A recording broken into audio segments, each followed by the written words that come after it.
Rentrée solennelle des cours et tribunaux que je préside avec un plaisir renouvelé a choisi comme thème cette année le contrôle juridictionnel des finances publiques, facteur de bonne gouvernance.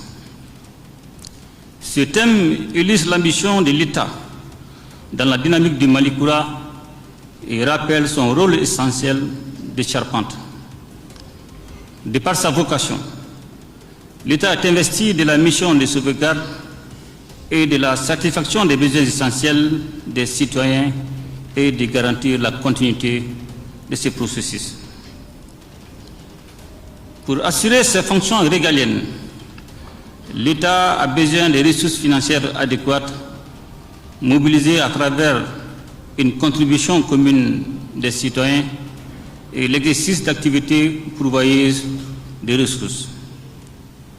Notre pays, pour renforcer son dispositif de contrôle et de reddition des comptes, a soumis toutes les opérations relatives aux recettes, aux dépenses et au financement des budgets des administrations publiques à un contrôle méthodique, qu'il soit parlementaire, administratif ou juridictionnel.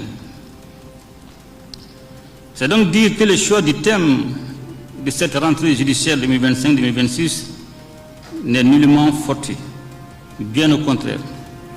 Il revêt une importance capitale à un moment où notre nation fait face à de nombreux défis existentiels dans un environnement national et international marqué par des tensions croissantes.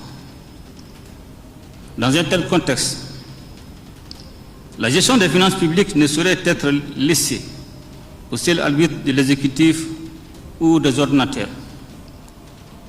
Elle doit être placée sous le regard vigilant des juges, garants de la légalité et de la bonne utilisation des deniers publics. En effet, le contrôle juridictionnel constitue le rempart le plus sûr contre le gaspillage des deniers publics, la fraude et la mauvaise gestion. Il donne vie au principe fondamental selon lequel nul ne peut disposer des ressources publiques sans en rendre compte. Les institutions supérieures de contrôle, notamment la Cour des comptes, incarnent cette exigence. Leurs décisions, lorsqu'elles sont respectées et exécutées, permettent non seulement de sanctionner les fautes de gestion, mais aussi de renforcer la confiance entre l'État et les citoyens. La bonne gouvernance repose sur trois piliers qui sont la transparence, la responsabilité et la sanction. Or, sans un contrôle juridictionnel fort et indépendant, ces piliers s'effritent, installant de fait une crise de confiance entre l'État et les citoyens. L'État de droit ne se résume pas à de simples proclamations de principes. Il se mesure par la capacité des institutions à faire prévaloir la légalité sur l'arbitraire, la probité sur la corruption et l'intérêt général sur les intérêts particuliers.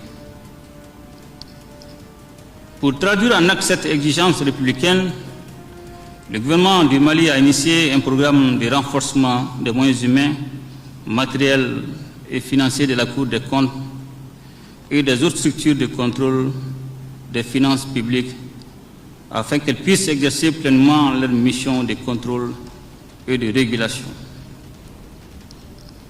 Plus que de simples formalités, les missions de vérification doivent être de véritables opérations de contrôle qui soient à la fois rigoureuses et constructives.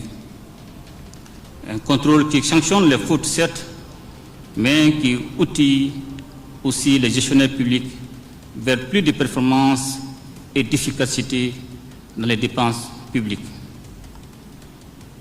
Les réformes entreprises dans le cadre de la gouvernance publique doivent avoir pour socle la modernisation du contrôle juridictionnel. Cela passe par la dématérialisation des procédures, la formation continue des magistrats financiers, la spécialisation accrue des chambres de contrôle, mais aussi par une meilleure articulation entre la Cour des comptes, les inspections internes et le Parlement. La justice financière doit, au nombre de défis à relever, promouvoir son accessibilité et sa compréhension par les citoyens à travers la publication régulière des rapports, la diffusion de ses décisions. Distingués invités, mesdames et messieurs, le gouvernement de la transition a ouvert de vastes et multiples chantiers pour assurer le développement harmonieux de notre pays et dont la réussite nécessite une saine gestion des finances publiques. C'est ainsi que, sur le plan normatif, les autorités de la transition faisant suite à une directive de l'UEMOA de 2000 et une recommandation des assises nationales de la refondation ont élaboré et fait adopter par le peuple malien la Constitution du 22 juillet 2023, qui a consacré la création d'une Cour des comptes.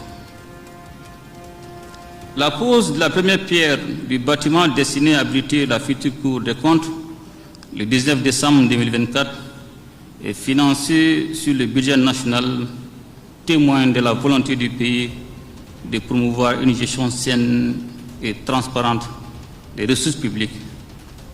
Ce siège offrira un cadre de travail moderne aux juges financiers et renforcera la justice des comptes, outil essentiel de la bonne gouvernance et de la lutte contre la délinquance économique et financière.